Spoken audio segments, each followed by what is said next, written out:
imaginez-vous en pleine mer, à des milliers de kilomètres de toute terre. Rien que l'océan à perte de vue, le ciel immense au-dessus, et un silence lourd qui pèse sur le pont. Quand un marin meurt en mission, loin de tout, il n'y a pas de retour rapide vers la maison. Pas d'avion, pas de route. Juste la mer. Et c'est là que la marine américaine accomplit l'une de ses traditions les plus solennelles, les plus respectueuses, l'enterrement en mer. Ce n'est pas une routine. Loin de là. Cette cérémonie n'a lieu que quand il n'y a vraiment aucune autre option, ou quand c'est le souhait ultime du marin. Parce que oui, certains choisissent ça eux-mêmes.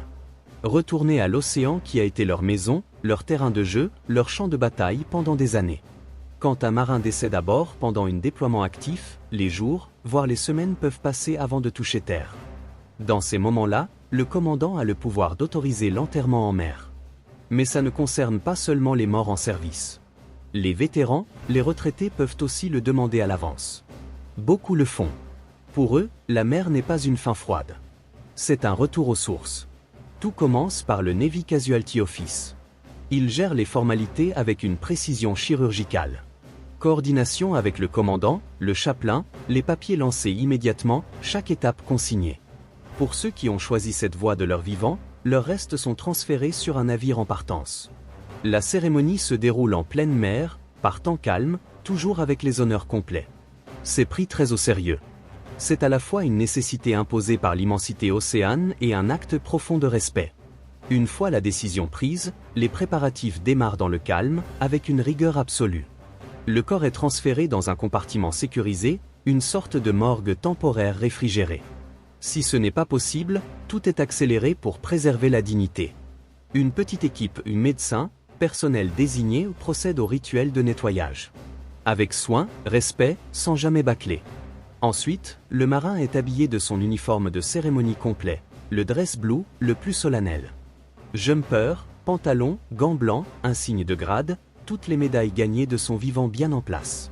Même dans la mort, l'apparence compte. C'est une question d'honneur. Le chapelain prépare le service. Un texte court, inspiré des écritures ou des traditions navales, simple, direct, souvent non confessionnel sauf si précisé. Pendant ce temps, le boatswain SMAT ou le spécialiste du pont organise l'équipe. Il veille à ce que chaque marin connaisse sa place, le timing, les signaux. La cloche du bord et le sifflet cérémoniel sont prêts. Tout est répété. Rien n'est laissé au hasard. Sur un navire de guerre, la discipline forge le respect. Avant que tout commence, le bateau lui-même se prépare. La mer ne patiente pas, mais pour cet instant, la Navy impose une pause. L'officier de quart donne l'ordre, tout le personnel non essentiel dégage le pont. Les opérations courantes s'arrêtent. Vitesse réduite à 5 à 10 nœuds pour plus de stabilité. Le gouvernail ajuste la course, le navire se place de travers au vent et aux vagues pour minimiser le roulis. Pas de musique, pas d'annonce tonitruante. Juste un silence discipliné. Armes sécurisées, vol suspendu si nécessaire, machine au ralenti pour réduire les vibrations. Le lieu de la cérémonie, ou généralement à l'arrière, sur le fantail ou le pont d'envol, est nettoyé, balayé, marqué. De la proue à la poupe, chaque marin sent que ce n'est plus une simple pause opérationnelle. Le navire de guerre se transforme. Pendant 1 heure, il devient un sanctuaire d'honneur et d'adieu. L'équipage s'aligne lentement.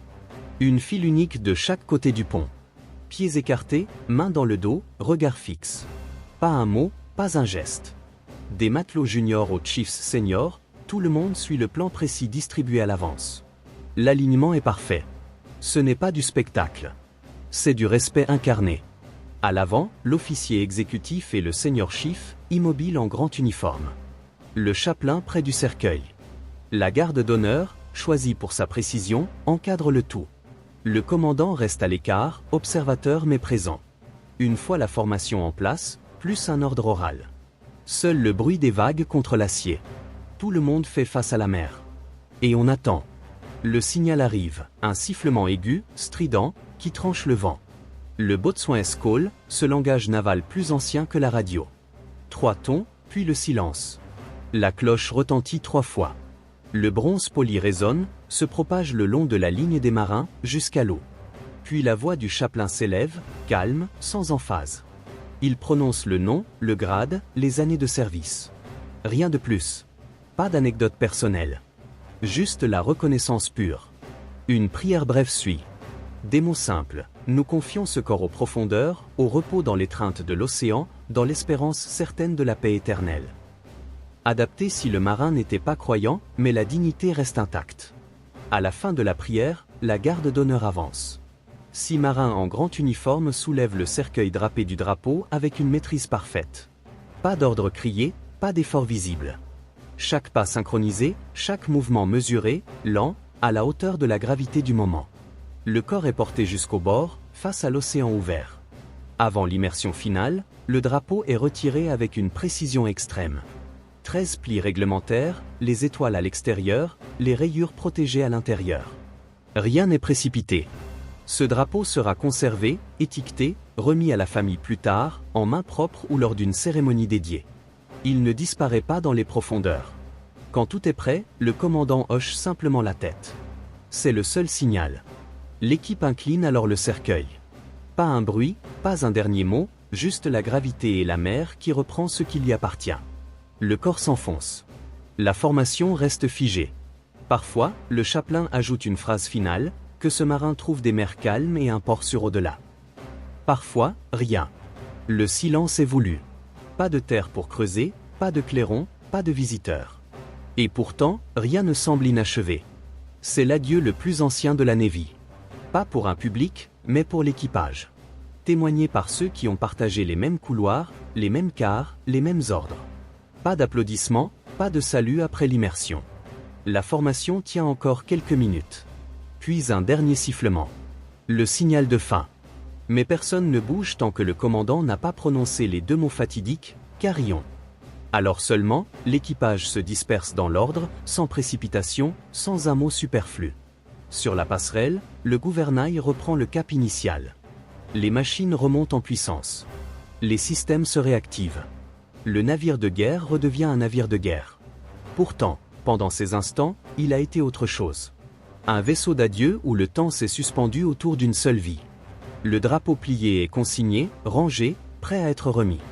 La garde d'honneur reprend son poste. Le chapelain redescend. Mais la mémoire de la cérémonie reste gravée sur le pont. Dans le silence, dans la posture, dans l'unité sans un mot. Il n'y a pas de monument en mer, pas de pierre tombale, pas de fleurs déposées. Juste le souvenir de cet instant. Pour les terriens, ça peut sembler distant, presque abstrait. Mais pour les marins, c'est parfaitement logique. L'océan a été leur maison, leur rythme, leur devoir. Y reposer, c'est rentrer chez soi. Cette cérémonie n'est pas là pour le spectacle ni même pour le réconfort. Elle est là pour la précision, la tradition et cette conviction profonde que même dans la mort, l'ordre et l'honneur doivent perdurer. Chaque geste ou le pliage du drapeau, l'inclinaison du cercueil, l'immobilité de l'équipage, dit sans le dire, tu as compté. Tu as servi. On se souvient. Et puis on continue. Si vous êtes arrivé jusqu'ici, montrez votre respect de la façon la plus simple. Laissez un cœur bleu en commentaire pour honorer tous ceux qui reposent en mer. Dites-nous aussi ce que vous en pensez. Cette tradition de la US Navy vous surprend? Vous impressionne? Ou elle vous semble juste évidente? Merci d'avoir regardé. Si cette vidéo vous a ouvert les yeux sur ces histoires vraies, lâchez un like, abonnez-vous pour ne rien rater des prochaines plongées dans le monde des marines.